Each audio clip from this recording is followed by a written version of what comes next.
Okay, in this video, I'm going to show you reference types and value types in action. I'm going to use two different examples. So I'm going to start with a simpler one. First, I'm going to create an integer variable. So a is 10. Now I'm going to create another variable called b and copy a to b. And finally, I'm going to increment b by 1. So I'm going to use the increment operator.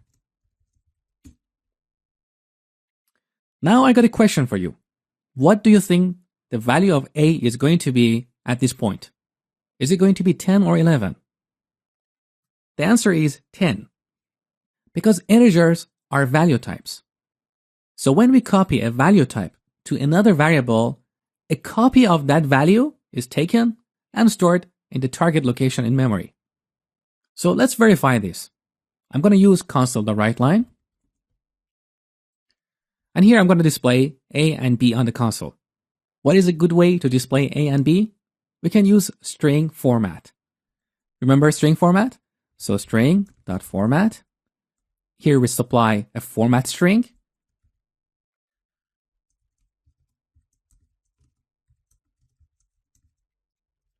So 0 and 1 here are placeholders. And now we supply arguments to fill these placeholders. So A and B here. Now let's run the application with Control and F5. So look, A is 10 and B is 11. So the lesson is, when you copy a value type to a different variable, a copy of that value is taken and stored in the target variable. That's why we call them value types. Their values are copied.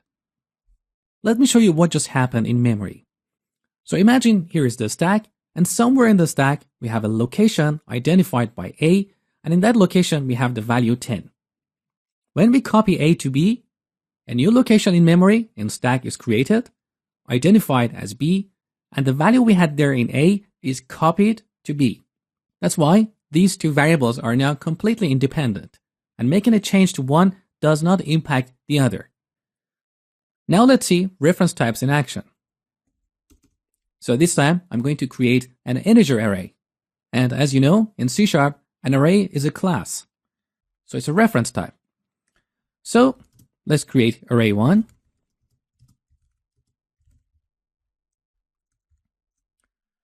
And here I'm using the object initialization syntax to initialize my array with 1, 2, 3. Now I copy this array1 into another variable called array2.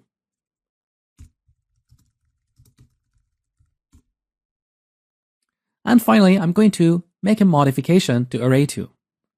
So let's say I want to set the first element to 0.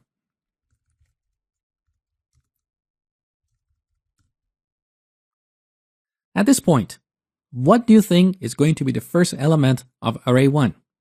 Is it going to be 1 or 0? It's going to be 0. Let's go back to the memory visualization again and see what happens when we run this code. So here we've got stack and heap. When we create and initialize array1, this is what's going to happen. First, an object is going to be created on the heap. This object is in a memory location with the address you see here. And inside this memory location, we have the actual array with 3 elements, 1, 2, 3. Next, the runtime or CLR creates a variable on the stack identified as array1. The value inside this variable or inside this memory location is a memory address. And that's the address of the object on the heap, the actual array. So array1 points or references the object on the heap. So this is what happens when we create and initialize array1. Now let's see what happens when we copy array1 to array2. So the runtime creates another variable on the stack identified as array2. And again, inside this variable, we're going to have a memory address. And as you see in this picture, this address is the address of the object on the heap. That's why both array1 and array2 point to the same object, which means when we make any changes on this object on the heap, either through array1 reference or array2, the changes are visible through the other variable. That's why we call these types reference types. So when we copy them, their reference or their memory address is copied, not the actual value. So back to the code, let's verify this. Again, I'm going to use console.writeLine and string.format.